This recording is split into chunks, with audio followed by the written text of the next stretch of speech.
प्रेम से बोलिए सूर्य भगवान की जय। प्यारे भक्तों, आज आप सभी श्रवण करें भादो महीने की रविवार की व्रत कथा। हिंदू धर्म में रविवार के दिन की जाने वाली पूजा का बहुत अधिक महत्व बताया गया है। हिंदू मान्यता के मुताबिक रविवार के दिन सूर्य देवता की पूजा करने का विधान है। ज्योतिष के अनुसार सूर्य देव को अन्य सभी ग्रहों का राजा माना जाता है।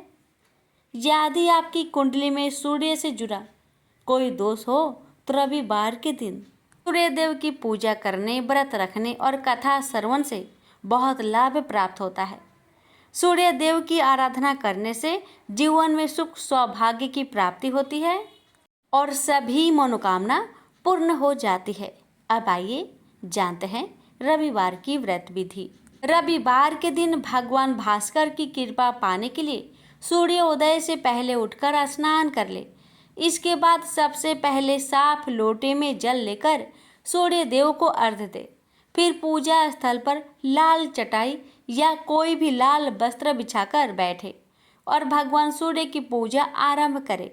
इसके बाद सूर्य देव के बीज मंत्र की 5 माला का जाप करें।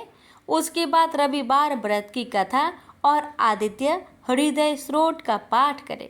भगवान सूर्य नारायण को धूप, अक्षत, दूब, लाल फूल और जल अर्पित करने का विशेष फल माना गया है। रविवार की पूजा में सूर्य देव को लाल चंदन अर्पित करने के बाद प्रसाद के रूप में अपने माथे पर लगाना चाहिए। सूर्य देवी की परिक्रमा एक स्थान पर खड़े होकर दी जाती है। ऐसे में आप जहां खड़े हैं उस स्थान की परिक्रमा करें। रविवार के व्रत में गुड़ के साथ गेहूं की रोटी अथवा दालिया खाने का विधान है। इस व्रत में नमक का सेवन बिल्कुल नहीं किया जाता है। ऐसे में इस खाने पीने में नमक ना डालें और न किसी मध्य से इसे ग्रहण करें। जब आपके रविवार व्रत का संकल्प पूरा हो जाए तो ध्यापन करते समय कम से कम 4 ब्राह्मणों को भोजन कराएं और उनका आशीर्वाद पाने के लिए लाल वस्त्र, फल, मिठाई, फूल, नारियल और दक्षिणा दे। रविवार व्रत महत्व। सनातन परंपरा के अनुसार जीवन में यश, वैभव और सुख समृद्धि पाने के लिए सूर्य देवता की आराधना करना शुभ माना जाता है। रविवार का व्रत करना सूर्य की कृपा पाने और सुखी, स्वस्थ और सम्मानित होने का उत्तम उपाय माना जाता है। धार्मिक मान्यता के अनुसार भगवान सूर्य की पूजा करने से कुंडली दोष दूर होता है और नकारात्मक ऊर्जाएं आपसे दूर रहती है। प्यारे भक्तों, अब आइए हम श्रवण करते हैं रविवार सूर्य भगवान की व्रत कथा। गांव में एक सास बहू रहा करती थी। सासू माँ का एक पुत्र था जो कि सूर्य का अवतार था। उसका नाम सूर्य बलि था। वह अधिकांश समय अंतर ध्यान ही रहता था। थोड़े ही समय के लिए वह घर में आता, फिर अंतर ध्यान हो जाता। जब कभी आता तो एक हीरा अपनी माँ व पत्नी को दे जाता था। इसी तरह वे अपना जीवन यापन कर रही थी। एक दिन माँ बेटे से बोली कि जितना तुम हमें खर्च करने के लिए देते हो उससे हमारा गुजारा नहीं होता है। तो पुत्र क्रोधित होकर कहने लगा, अपने भरण पोषण के सिवा तुम कुछ और कार्य में इसका उपयोग क्यों नहीं करती? अपने कर्तव्य का तुम्हें ध्यान नहीं है, इसी कारण तुम्हें अभाव सताता है। तुम्हारी इसी आदत के कारण मैं घर में नहीं ठहरता हूँ। पुत्र की इस प्रकार धुतकारे जाने से माँ को बहुत दुख पहुँचा। अब दोनों सास बहू नियम से रविवार का व्रत करने लगी। 12 वर्ष बाद पत्नी ने सूर्य बलि से कहा कि अब हमारी रविवार व्रत का उद्यापन करा दो। सूर्य बलि के सामने अपनी इच्छा प्रकट करते ही घर में कंचन बरसने लगा। घर धन धान्य से पूर्ण हो गया। अब बहू ने सूर्य भगवान का पूजन किया। सूर्य देव ने दर्शन देकर वर मांगने के लिए कहा। बहू कहने लगी, मेरा पति मुझसे दूर दूर रहते हैं, मैं उनके संयोग का वरदान चाहती हूँ। रात को सूर्य बलि ने आकर माँ से कहा कि माँ, मैं आज घर पर ही सोऊंगा। बहू की प्रसन्नता का कोई ठिकाना ना रहा। सुंदर सेज पर सूर्य बलि आकर लेट गए तो सारे संसार में अंधकार छा गया। सब देवता भागे भागे बुढ़िया के पास आए तथा बुढ़िया से कहने लगे कि अपने पुत्र को जगाओ। बुढ़िया ने पुत्र को जगाया तो सूर्य बलि ने बाहर आकर देवताओं से कहा कि जब तक ये सास बहू रविवार का व्रत करती रहेंगी, इनके घर में अन्न धन का भंडार भरता रहेगा, रिद्धियां सिद्धियों का वास होगा। तो भी स्त्री श्रद्धा पूर्वक रविवार का व्रत करती है, उसके सभी पाप नष्ट हो जाते हैं, अंत में स्वर्ग की प्राप्ति हो जाती है। तो सभी प्रेम से बोले सूर्य नारायण की जय हो। सूरज भगवान रोज उठते और जग में प्रकाश देने चले जाते। एक दिन भगवान को लगा कि राना दे सुखती चली जा रही है, तो राना दे से पूछा कि तुम्हारे मन में क्या है। राना दे बोली, मेरे मन में खीर खांड के भोजन की इच्छा है।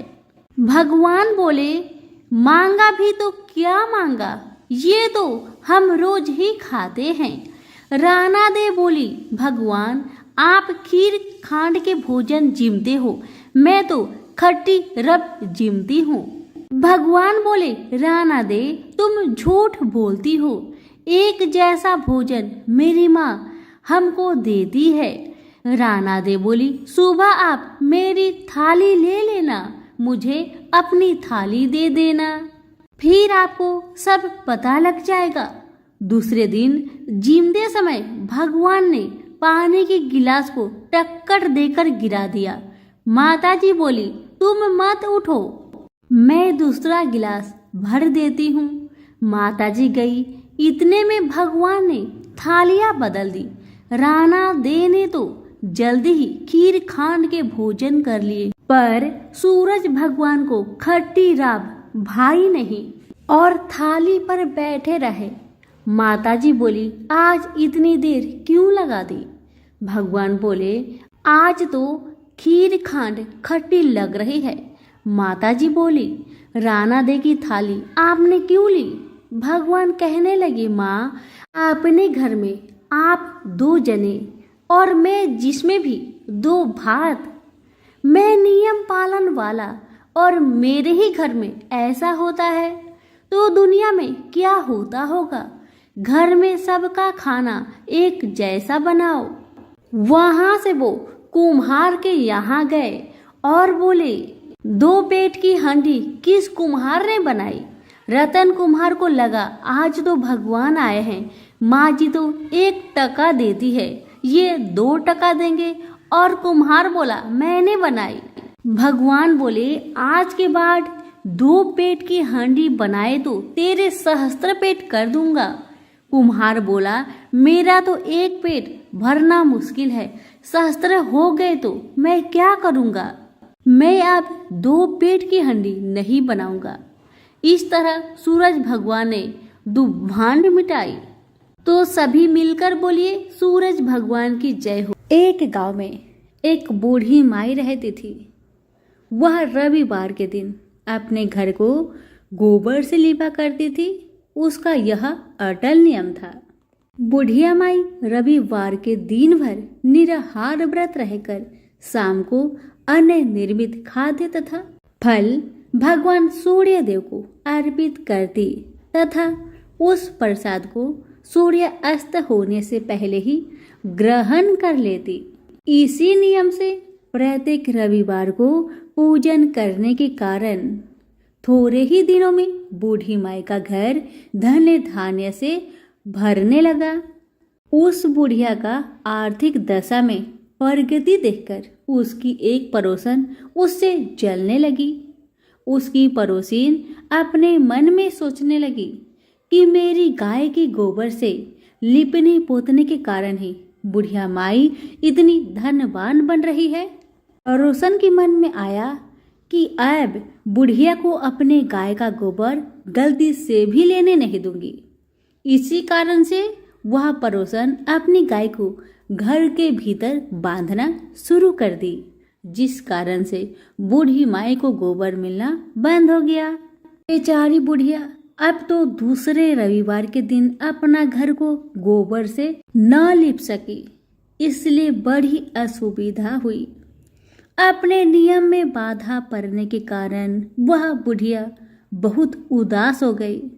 मानसिक चिंता के कारण बुढ़िया उस दिन भगवान सूर्य देव को कुछ भी अर्पित ना कर सकी और न तो स्वयं ही प्रसाद रूप में कुछ ग्रहण किया। शाम को वह भूखी प्यासी चिंतातुर अवस्था में सो गई।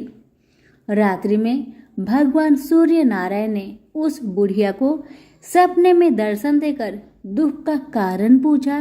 तब बूढ़ी माई ने दुखी होकर कहा कि आज गोबर न मिलने के कारण मैं नियम अनुसार आपका पूजन न कर सकी। मेरा नियम भंग हो गया है। इसी एक बात से अत्यंत दुखी हूँ।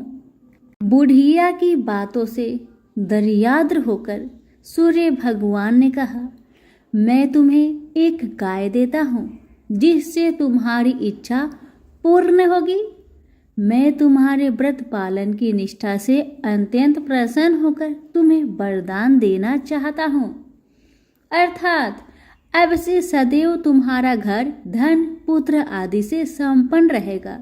इतना कहकर भगवान वहीं अंतर्ध्यान हो गए।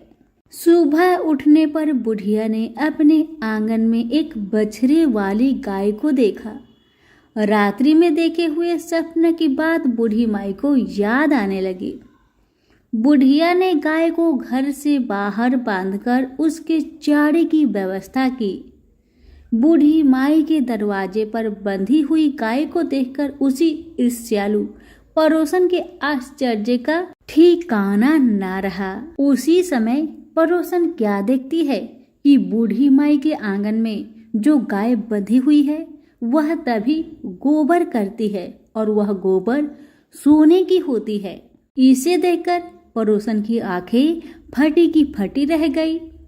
अब तो बूढ़ी माई के पड़ोसन ने उस सोने की गोबर के स्थान पर अपनी गाय का स्वाभाविक गोबर रखकर उसे उठा लिया, परंतु बूढ़ी माई को पड़ोसन की इस कपट चरण का भेद न जान सकी। बूढ़ी माई के इस अज्ञानता पर भगवान सूर्य देव ने विचार किया, मेरी गाय से इस बुढ़िया का उपकार नहीं हो रहा है। इसलिए भगवान ने अपनी माया से एक भयंकर तूफान उत्पन्न कर दिया, जिसके फलस्वरूप बड़े बड़े विशाल वृक्ष भी टूटकर भूमि पर गिरने लगे। इस विनाशकारी दृश्य को देखकर बूढ़ी माई ने अपने गाय को घर के भीतर बांध दिया। प्रातःकाल उस गाय से बूढ़ी माई को सोने की गोबर प्राप्त हुई। इसे देखकर बूढ़ी माई बहुत प्रसन्न हुई और वह उसकी सुरक्षा के लिए नित्य ही गाय को भीतर बांधती। बुढ़िया के सावधानी से अब उसकी पड़ोसन का कोई वश नहीं चलता था। एक दिन पड़ोसन ने बुढ़िया की गाय छीन लेने के उद्देश्य से एक चाल चली। उसने राजा के पास उपस्थित होकर राजा से निवेदन किया कि महाराज, मेरी पड़ोसिन बुढ़िया के पास एक अद्भुत गाय है जो सोने की गोबर देती है, अतः वह गाय यदि महाराज आपके पास रहे तो उससे जनता का लाभ हो सकता है। राजा ने उसके प्रलोभन में आकर अपने सिपाहियों को आदेश दिया कि तुम लोग जाकर उस गाय को यहाँ ले आओ। सिपाहियों ने तुरंत आज्ञा का पालन किया। अब वह गाय का गोबर उठाकर न ले जाने पावे। आदेश देकर राजा महल में चले गए। उस दिन की रात में राजा को प्रसन्नता के कारण नींद न आई। राजा सवेरे होने की प्रतीक्षा उत्सुकता पूर्वक करने लगे। सुबह गाय के पास जाकर देखा, वहां स्वाभाविक गोबर के अतिरिक्त कुछ न था। राजा की क्रोध अग्नि भड़क उठी। उन्होंने बूढ़ी माई को बुलवाया और राजा ने उस बुढ़िया से पूछा क्या तुम्हारी गाय सोने का गोबर देती है? इस बात की सूचना पर मैंने तुम्हारी गाय मंगवाई थी। फिर क्या कारण है कि गाय वैसा गोबर न दे सकी? बूढ़ी माई ने उत्तर दिया, महाराज, गाय के गोबर से घर लिपना मेरा नित्य नियम का काम है। मैं दिन भर व्रत रहकर सायंकाल भगवान सूर्य को नैवेद्य अर्पित कर उस प्रसाद को ग्रहण करती हूँ। मेरे पास जब अपनी गाय न थी तो मैं पड़ोसन के गोबर से घर लिपती थी। देवयोग से गोबर के अभाव में एक दिन में अपने नियम का पालन न कर सकी। उसी दिन में रात्रि में भूखी ही सो गई। रात्रि में भगवान ने स्वप्न देकर मुझे यह गाय प्रदान की है। मेरी इस सियालू पड़ोसन ने आपको सूचना देकर मेरी गाय मुझसे छिनवा ली है। गाय के संबंध में बस मैं इतना ही जानती हूँ। बुढ़िया की बातों से संतुष्ट होकर राजा ने कहा, बूढ़ी माँ, मुझे क्षमा करो, मैं अज्ञानतावश तुम्हारी गाय मंगवा ली है। अब मैं तुम्हारी गाय तुम्हारे घर भेज देता हूँ। इस कार्य के निमित्त तुम्हारी पड़ोसन अपराधनी है और उसे इसका दंड मिलना चाहिए। अपनी गाय वापस पाकर बुढ़िया प्रसन्न होकर अपने घर को चली गई। इसके बाद राजा ने उसकी अपराधीन पड़ोसन को बुलाकर उसे उचित दंड दिया। उस दिन राजा ने अपने नगर में घोषणा करवा दी कि रविवार के दिन सभी नगरवासी दिन भर व्रत रहकर सूर्य देव का पूजन करें। राजा स्वयं भी रविवार व्रत के नियम का पालन करने लगा। व्रत के प्रभाव से राजा दिग्विजय करता हुआ अपने राज्य का विस्तार करने लगा।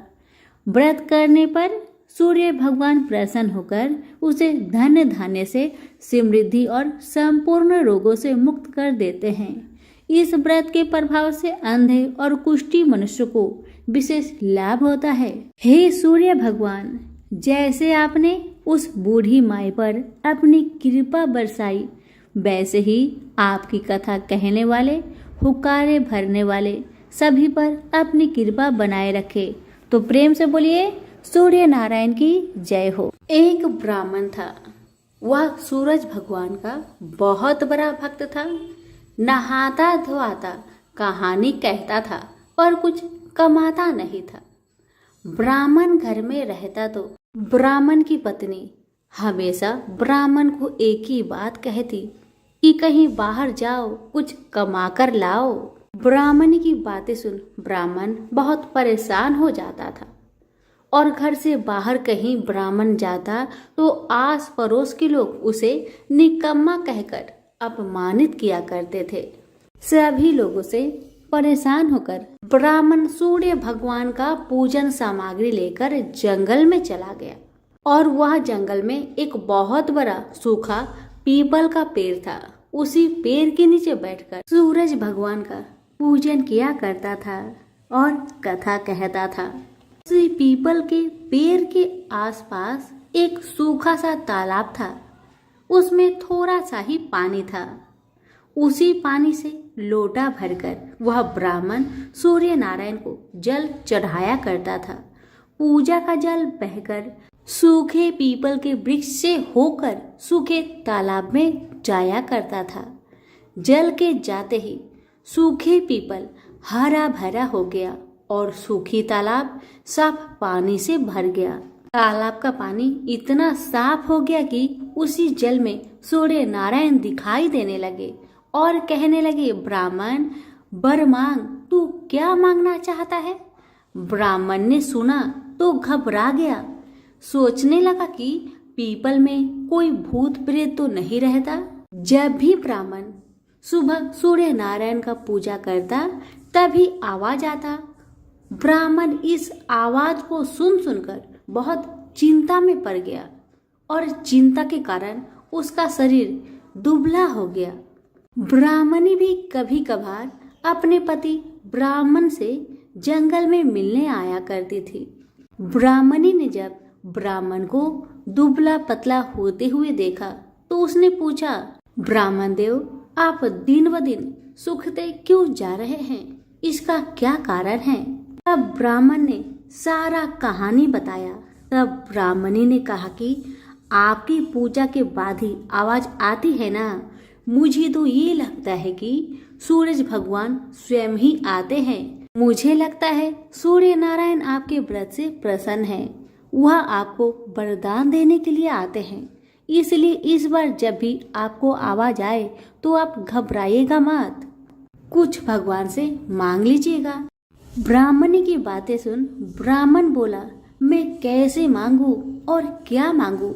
मुझे मांगना तो आता ही नहीं।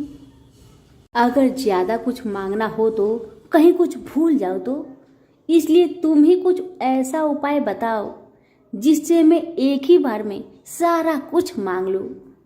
ब्राह्मण की बातें सुन ब्राह्मणी ने उत्तर दिया, ब्राह्मण देव, जब भी सूर्य भगवान आपसे वरदान मांगने को कहे तब आप इस प्रकार से कहना, 9 खांडे महल के अंदर सोने के पालने में पर पोते को दास दासियों द्वारा खिलाते अपने आंखों से देखो। इस प्रकार लंबी उम्र, महल, बेटे पोते, पर पोते और धन सब मिल जाएगा। क्योंकि जब धन होगा तभी तो सोने का पालना दास दासियां होंगे और आंखें घुटने ठीक होंगे, और तभी तो पर पोते को सोने के पालने में झूला झूला सकेंगे और देख सकेंगे। दूसरे दिन पूजा के बाद जैसे ही आवाज आया तो ब्राह्मण ने वैसा ही किया जैसे ब्राह्मणी ने समझाया था। ब्राह्मण ने हाथ जोड़कर सूर्य भगवान से प्रार्थना किया, हे सूर्य नारायण, अगर आप मेरे पूजा से प्रसन्न है तो मुझे वर दीजिए कि 9 खांडे महल के अंदर सोने के पालने में पर पोते को दास दासिया द्वारा खिलाते अपनी आंखों से देखो। ब्राह्मण की बातें सुन सूरज भगवान ने कहा, देखने में तो ब्राह्मण सीधा साधा भोला भाला लगता है, पर एक ही बार में सब मांग लिया। सूरज भगवान ने कहा, जा तेरी इच्छा पूरी हो, जो तुमने मांगा तुम्हें अवश्य मिलेगी। ब्राह्मण जंगल से घर आया तो देखा कि उसकी टूटी हुई झोपड़ी की जगह एक 9 खांडा महल खड़ा है। दास दासी आ और जा रहे थे। ब्राह्मण ने उनसे कहा, यहाँ मेरी झोपड़ी और बूढ़ी ब्राह्मणी रहती थी, वो कहाँ गई, क्या तुम्हें पता है? इतने में ही उस 9 खांडे महल के दरवाजे से एक सुंदर औरत गहनों और सुंदर कपड़ों से सजी हुई बाहर आई और ब्राह्मण से बोली, आ जाइए, अपना ही घर है। ये सब तो सूर्य नारायण का चमत्कार है, उन्होंने आपकी मनोकामना को पूर्ण कर दिया है। ब्राह्मण की बातें सुन ब्राह्मण ने कहा, हम इतने सारे धन का क्या करेंगे? ब्राह्मणी ने कहा, क्या नहीं हो सकता है, धन से क्या नहीं हो सकता है, दान पुण्य यज्ञ होम करेंगे। फिर ब्राह्मण ने वैसा ही किया जैसे ब्राह्मणी ने बताया था। अब सब राजा की जगह ब्राह्मण का गुणगान करने लगे। राजा ने ये सब सुनकर ब्राह्मण को बुलवाया और पूछा, कल तक तो आपको खाना भी नहीं मिलता था, आज ऐसा चमत्कार, इतना सारा धन दौलत आपके पास कहाँ से आया? कहीं चोरी करी है या फिर डाका डाला है? ब्राह्मण ने कहा, ये सब तो सूर्य नारायण की कृपा है, और अपनी सारी कहानी राजा को बता दिया कि जंगल में ब्राह्मण के साथ क्या क्या हुआ और कैसे उसने सूर्य नारायण से वरदान मांगा। ब्राह्मण की बातें सुन राजा ने कहा, मेरे पुत्र नहीं है तो मुझे क्या करना चाहिए? ब्राह्मण ने राजा को सूर्य भगवान की पूजा विधि बताई और कहा, महाराज, आप भी सूर्य नारायण का व्रत करें, आपकी सारी मनोकामना सूर्य नारायण जरूर पूरी करेंगे। ब्राह्मण के बताए हुए नियम से राजा ने भी सूर्य नारायण का व्रत किया और सूर्य नारायण के व्रत के प्रभाव से राजा को भी पुत्र का प्राप्ति हुआ। सभी सूर्य नारायण की जय जयकार करने लगे।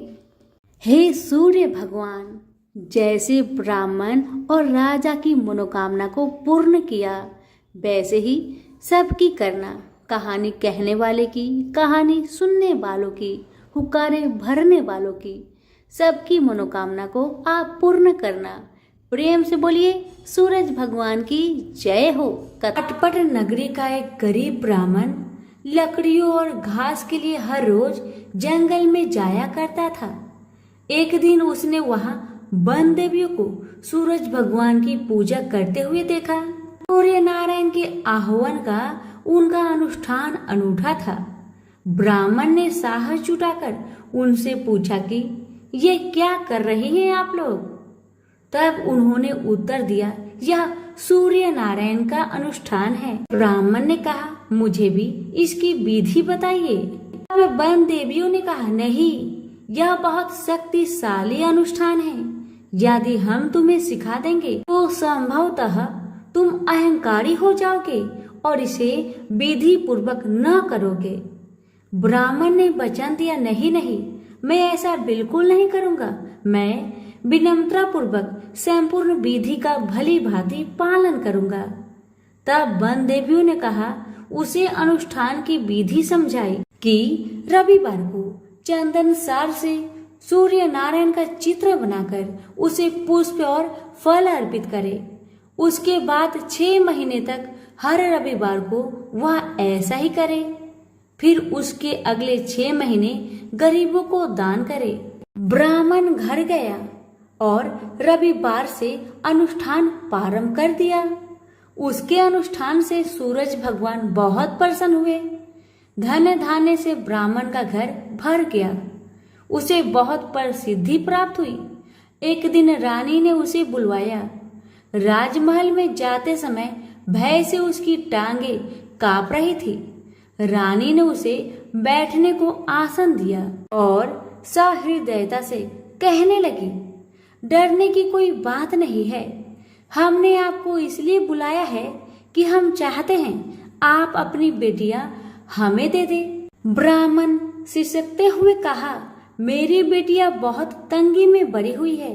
राजवंश में उनके साथ चाकरों के समान आप व्यवहार करेंगी। रानी ने उसे आश्वस्त किया कि नहीं नहीं, ऐसी बात नहीं है, आप चिंता न करें, उनके साथ राजसी व्यवहार किया जाएगा। एक का राजा से विवाह होगा और दूसरी का मंत्री से होगा। ब्राह्मण ने खुशी खुशी रानी का प्रस्ताव स्वीकार कर लिया। शीघ्र ही विवाह हो गए और ब्राह्मण की बिटिया ससुराल चली गई। पूरे 12 बरस ब्राह्मण उनसे मिलने नहीं आया।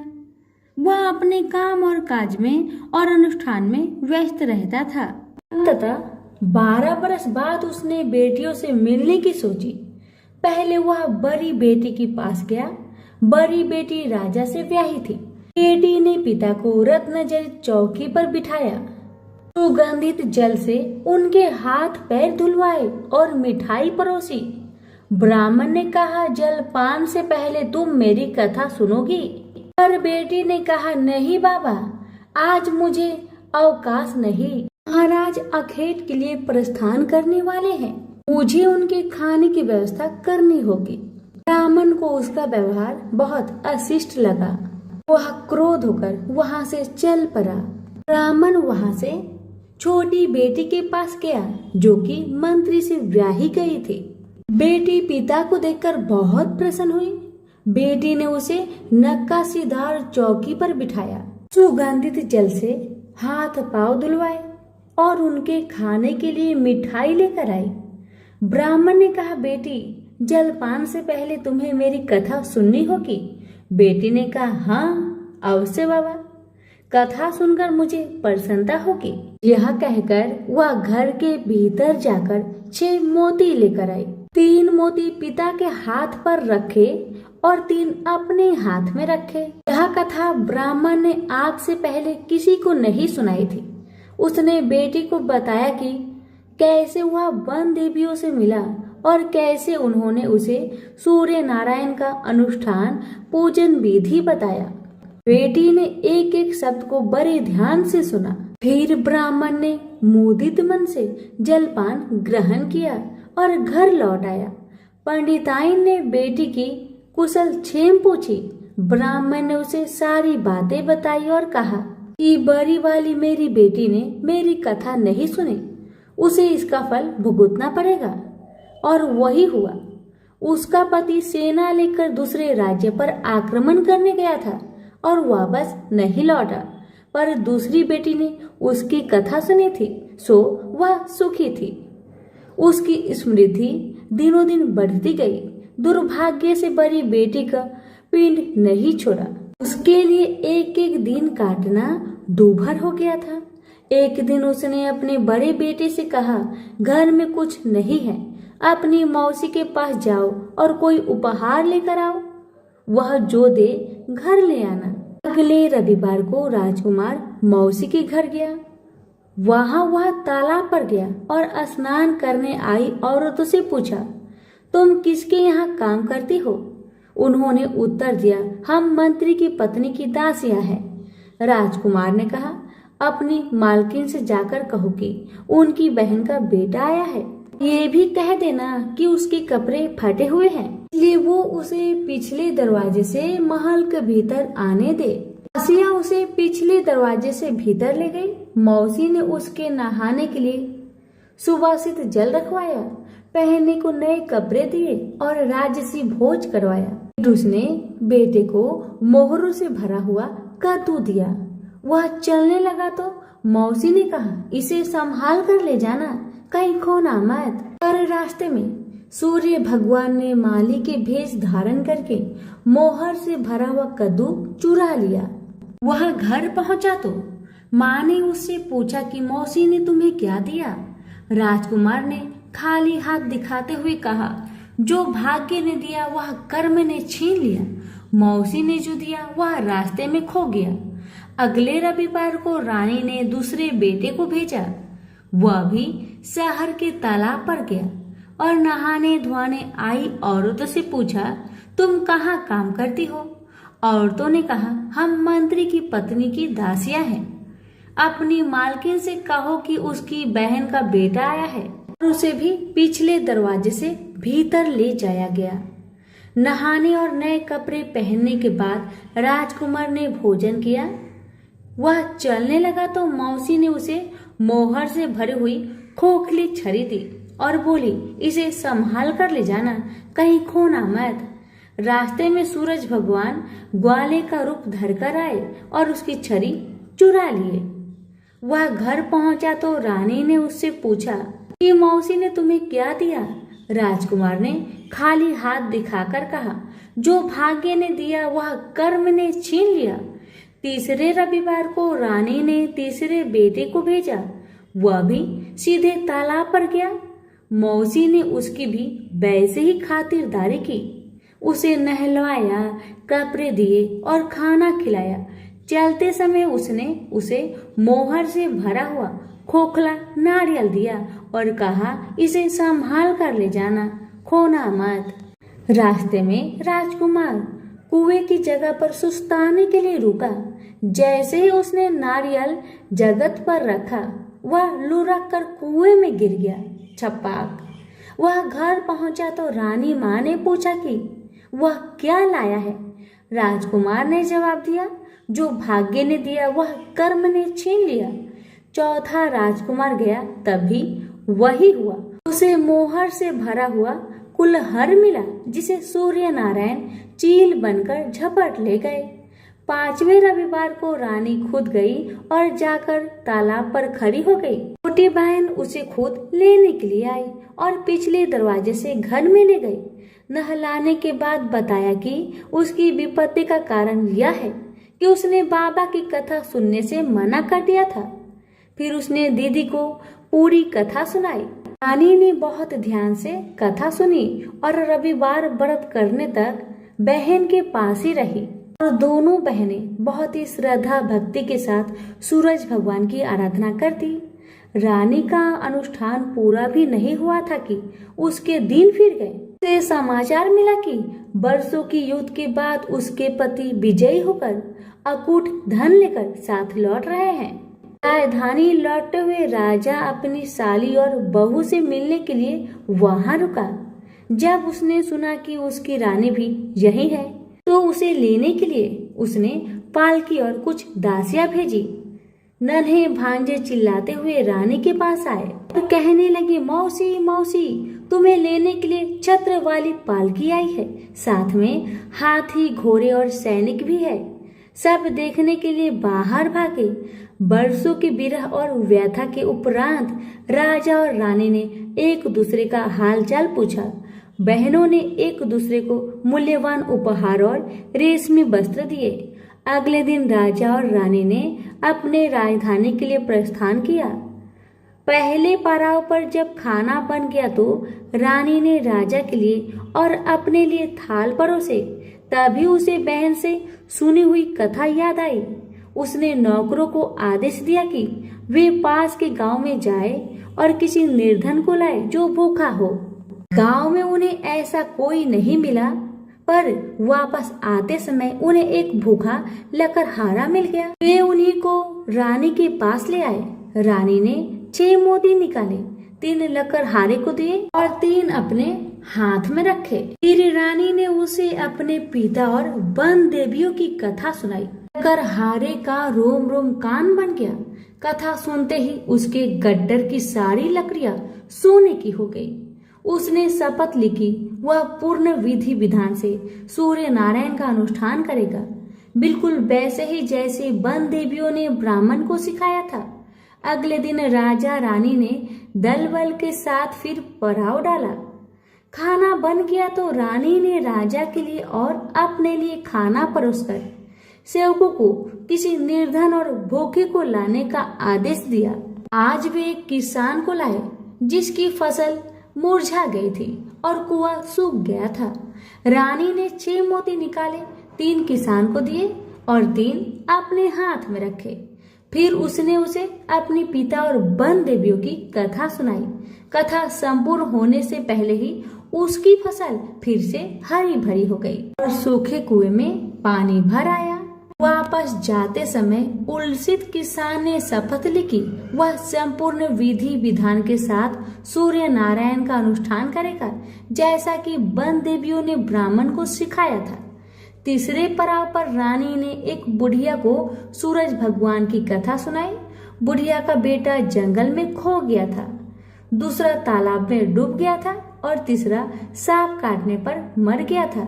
रानी की कथा सुनते ही बुढ़िया के तीनों बेटे एक एक करके पड़ाव पर आ गए। बुढ़िया खुशी के आंसू बहाते हुए वहां से गई। उसने प्रण किया कि वह सूरज भगवान की उसी विधि से आराधना करेगी जो वन देवियों ने ब्राह्मण को सिखाया था। चौथे पड़ाव पर रानी के चाकर एक हाथ पांव विहीन आदमी को लाए। उसकी आंखें इतनी कमजोर थी कि उसे मुश्किल से ही कुछ दिखता था। यहाँ तक कि उसका कोई नाम भी नहीं था। लोग उसे लोथ कहते थे। चाकरों ने उसे जब देखा तब वह मुंह के बल पड़ा था। वे उसे उठाकर पड़ाव पर ले आए। रानी ने उसे नहलवाया और नए कपड़े पहनने को दिए। फिर उसने 6 मोती निकाले, 3 लोथ के पेट पर रखे और 3 अपने हाथ में रखे। फिर उसने उसे अपने पिता और वन देवियों की कथा सुनाई। अपाहिज आदमी ने पूरा श्रद्धा से कथा को सुना। कथा सुनते ही उसके हाथ पैर निकल आए और इसके आंखों की ज्योत भी लौट आई। वो भी जाते समय अति प्रसन्न होकर गया। उसने शपथ लिया कि वह सूर्य नारायण की विधि पूर्वक आराधना करेगा, जैसे कि वन देवियों ने ब्राह्मण को बताया था। अगले दिन राजा और रानी अपनी राजधानी पहुंच गए। वे महल में भोजन करने के लिए बैठे तो सूरज भगवान स्वयं प्रकट हुए और उनके साथ भोजन करने की मनसा दर्शाई। राजन ने महल के सारे दरवाजे खुलवा दिए और अनेकानेक उत्कृष्ट व्यंजन बनाने का आदेश दिया। प्रत्येक पकवान को 6 अलग अलग खुशबुओं के साथ परोसा गया। सूर्य नारायण और राजा खाने के लिए बैठे। सूर्य नारायण को पहले कौर में ही एक लंबा वाल दिखा। वह क्रोधित होकर चिल्लाए, यह किस अधम स्त्री का वाल है? रानी भय से पीली पड़ गई। उसे याद आया कि अपनी विपत्ति के 12 वर्षों में वह उल्टे के नीचे बैठकर कंघी किया करती थी। संभवतः वह उसी का वाल है। वह सूरज भगवान के पैरों में गिर पड़ी। और सूरज भगवान ने उसे माफ नहीं किया। अंततः रानी ने मोटी मोटी कंबल ओढ़ी, उल्टी में से एक एक लकड़ी निकाली और उस लकड़ी और बाल को शहर के बाहर ले जाकर अपने बाएं कंधे के ऊपर से फेंका। तब कहीं सूर्य नारायण का क्रोध शांत हुआ और उन्होंने भोजन ग्रहण किया। ब्राह्मण, राजा, रानी, उनके बच्चे, मंत्री की पत्नी, लकड़हारा, किसान, बुढ़िया और वह आदमी जिसे लोथ कहा जाता था, सभी को सूर्य नारायण की अनुकंपा से लंबी आयु मिली। जब तक वो जिए सुख से जिए। तो सभी प्रेम से बोलिए सूर्य नारायण की जय। कथा अच्छी लगे तो दूसरों को शेयर करना ना भूले। धन्यवाद।